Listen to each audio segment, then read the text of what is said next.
जमन ने फ़ैसला सुना और सन्नाटे में आ गया। अहबाब से कहने लगा, सन्नाटे में ना यानी बहुत ज़्यादा हैरानगी से खामोश हो गया और अपने रिश्तेदारों से कहने लगा, भाई इस ज़माने में यही दोस्ती है कि जो अपने ऊपर भरोसा करे इसकी गर्दन पर छुरी फेरी जाए। यानी कि उसका ये कहने का मतलब था कि मैंने अपने दोस्त पर भरोसा किया और मेरे दोस्त ने ही मुझे नुकसान पहुंचाया है।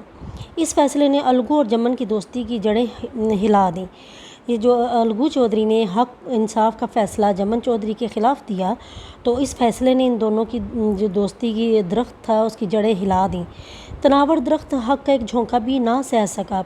इनकी दोस्ती का मजबूत दरख्त, तनावर दरख्त यानी मजबूत दरख्त, इनकी दोस्ती का मजबूत दरख्त सच्चाई का एक फ़ैसले का एक झोंका भी न बर्दाश्त कर सका और इनकी दोस्ती की जड़ें हिला दी। अब वो मिलते थे मगर तीरों से पर की तरह। वो अब भी मिलते थे लेकिन तीर और ढाल की तरह, यानी वो दुश्मनों की तरह आपस में मिलते थे और तेज़ी से एक दूसरे के पास से गुज़र जाते थे। जमन के दिल से दोस्त की गद्दारी का ख्याल दूर ना होता था।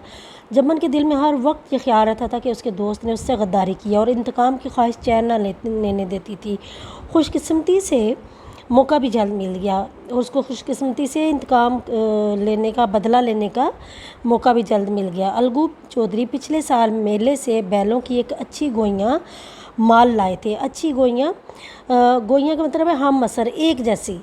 तो अलगू चौधरी जो है वो पिछले साल मेले से बैलों की एक जैसी खूबसूरत जोड़ी लाए थे। पिछाई नस्ल बैलों की एक नस्ल है। पिछाई नस्ल के खूबसूरत बैल थे। महीनों तक करबो जवार के लोग उन्हें देखने आते रहे। खूबसूरत बैल थे तो काफ़ी अर्सा तक, महीनों तक जो इर्द गिर्द के इलाके के लोग थे उन बैलों को देखने के लिए आते रहे। इस पंचायत के एक महीना बाद एक बैल मर गया। जमन ने अपने दोस्तों से कहा, यह दगाबाजी की सज़ा है। यानी इस पंचायत के एक महीने बाद जब अलगू चौधरी का वो खूबसूरत बैलों की जोड़ी में से एक बैल मर गया, तो जमन ने अपने दोस्तों से कहा कि ये उसको, अलगू चौधरी को मेरे साथ धोखे की सज़ा मिली है। इंसान सब्र कर जाए मगर नेक व बद खुदा देखता है। वो कहता है कि मैं तो चलो सब्र कर गया था लेकिन अच्छाई और बुराई खुदा देख रहा है। अलगू को अंदेशा हुआ कि जमन ने इससे जहर दिलवाया है। इधर जो अलगू चौधरी है उसको ये शक गुजरा कि जो जमन है उसने उसके बैलों को जहर दिया है। इसके बरक्स चौधराइन का ख्याल था कि इस पर कुछ कराया गया है और इसके बरक्स जो चौधराइन, जो अलगू चौधरी की बीवी है, उसका ख्याल था कि इसके बैल पर कुछ कराया गया है, यानी कोई जादू वगैरह कराया गया है। यानी जब ये बैल मार गया इस एक महीने बाद पंचायत के, तो जमन ने कहा कि मैंने तो सब्र कर लिया था लेकिन नेकी और बदी खुदा देख रहा है, तो ये उसको मेरे साथ धोखे की सज़ा मिली है।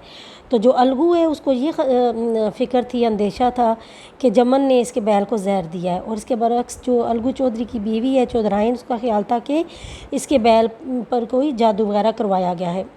चौधराइन और फ़हमीन में एक दिन ज़ोर शोर से ठनी का मतलब है लड़ाई झगड़ा हुआ।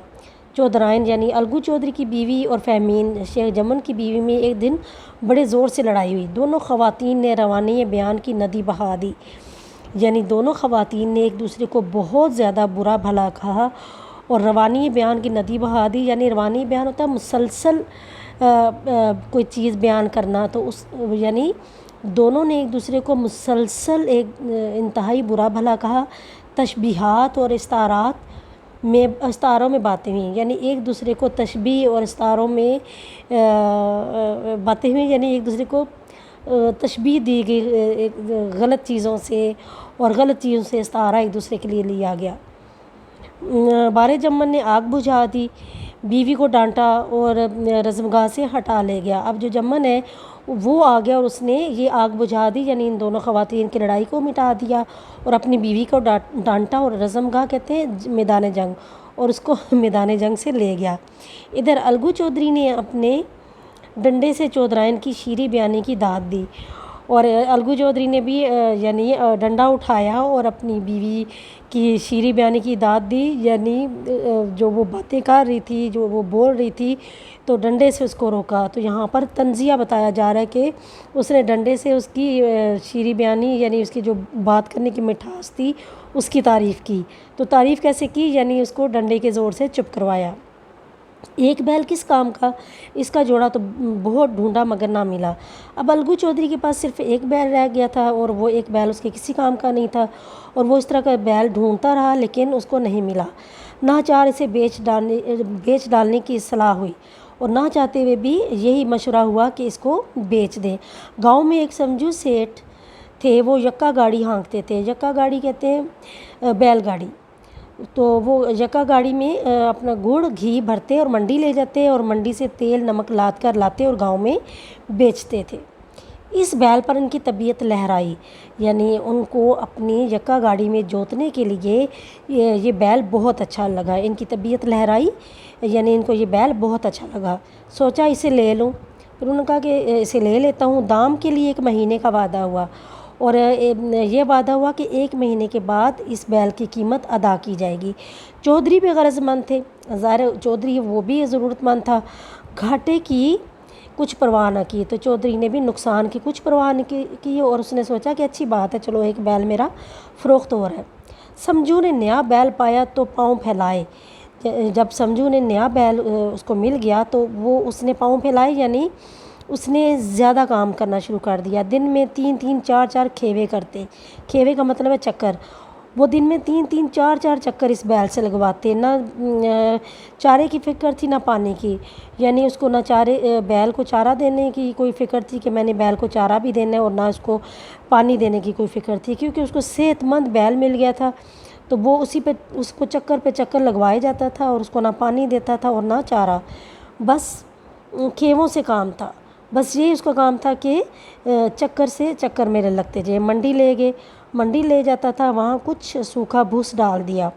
منڈی جب لے کر جاتا تو وہاں پر سوکھی ہوئی کوئی گھاس ڈال دیتا تھا، اور غریب جانور ابھی دم بھی نہ لینے پاتا تھا، اور ابھی وہ غریب بیل ابھی اس کو سانس بھی نہیں لیتا تھا کہ پھر جوت دیا جاتا، کہ اس کو پھر جوت دیتا تھا۔